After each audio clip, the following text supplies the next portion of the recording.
यानी ज़रियनि वटां इहे मुख़्तलिफ़ थ्योरीज़ आहिनि, उनमें हिकिड़ी थ्योरी या वरी बाज़गश्त करे पे वरी छा पई कई पहिरीं बि थिए पई, सिर्फ़ु अॻु में हो त नवाज़ शरीफ़ शायदि राज़ी न पियो थिए। हाणे ज़रियनि मां इहे ख़बरूं मार्केट में उछलायूं पई वञनि त नवाज़ शरीफ़ बि राज़ी थी वियो आहे त भले नो कॉन्फिडेंस आणियो इमरान ख़ान हुकूमत जे ख़िलाफ़ु। ॾिसो हीअ त अवल त को नवाज़ लीग इनखे तस्दीक या तरदीद न कई आहे, लेकिन पाण खे हिकिड़े just for the sake of discussion हिकिड़ी बहस लाइ त हिन में हैरान थियण जी ॻाल्हि न आहे। हिन जी हीअ जेका थ्योरी आहे उहा ईअं आहे, इहा उहा नेशनल हुकूमत सां जुड़ियल थ्योरी आहे त हिकिड़ी ही नो कॉन्फिडेंस आणिजे, इमरान ख़ान साहब खे फ़ारिग कजे, समूरी पार्टियूं गॾिजी सॼी हीअ जेको कन्फ्रंटेशन ऐं सियासी टकराव वारो माहौल आहे ख़तमु कजे, हिकिड़ो कंसेंसस हुकूमत जोड़िजे, शहबाज शरीफ़ साहब जो बि नालो अची सघे हुनमें या के ॿियो अची वञे ख़ुदा ख़बर। उहो हुकूमत जेका आहे 3, 4, 5, 6 महीना हुकूमत हलाए, जेके बचियल आहिनि न सॼी न।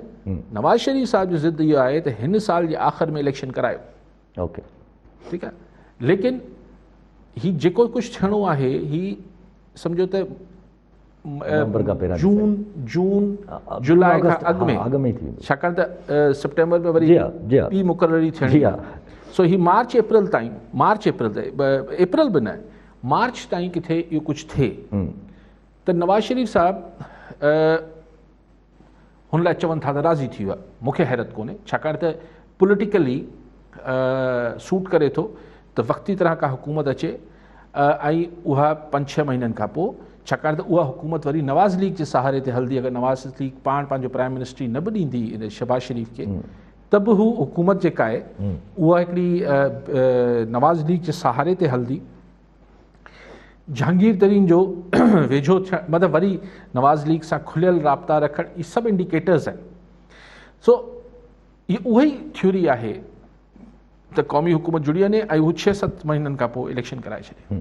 ठीकु आहे। अच्छा अगरि जे अहिड़ो कुझु थियणु वञे थो वोट ऑफ नो कॉन्फिडेंस या कुझु अहिड़ो कुझु बि, त मिनी बजट खां बहितर कहिड़ी शइ थी सघे थी? ॾिसो मिनी बजट जो जेको मसइलो आहे उहो IMF जी फरमाइश आहे। IMF जी फरमाइश जेका आहे उहो सिर्फ़ु इमरान ख़ान हुकूमत जो मसइलो न आहे, उहो सॼे इदारनि जी रियासत जो मसइलो आहे।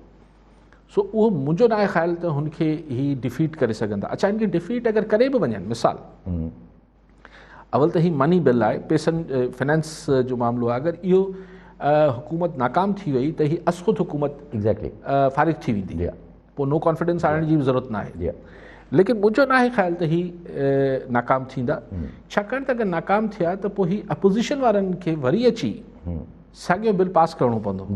सो उहो उन्हनि लाइ अञा फिकाई जो हीअ जेको हींअर रड़ियूं कनि पिया त वॾो ज़ुल्म थी वियो आहे, इहो सॼो ज़ुल्म हिननि खे पाण अची पाण पास करिणो पवंदो। सो हीअ चाहींदा त भले इहो खातो इमरान ख़ान जे खाते में वञे ऐं को ॿिए कंहिं मौक़े ते ख़ुदि ॾिसो हू जेको तव्हांजो आहे स्क्रूटनी रिपोर्ट जेका आहे इलेक्शन कमीशन वारी, जेका फॉरेन फंडिंग वारी PTI जी, हुन में अॼु मूंखे ख़बर पड़ी पई त अलाए केतिरा जेके सुफ़ा आहिनि उहो क्लासिफाइड आहिनि, अञा ताईं हू पधरा न कया विया आहिनि पब्लिक लाइ। उन में चवनि था त ख़ासि ॻाल्हियूं आहिनि, थी सघे उहो खुली अचनि। जेका पब्लिक रिपोर्ट थी आहे उन में उहे शयूं मिसिंग आहिनि, लेकिन आख़िर त करिणो त पब्लिक करिणो पवंदो। कीअं तव्हां उनखे राज़ में कीअं रखंदो? पब्लिक डॉक्यूमेंट आहे।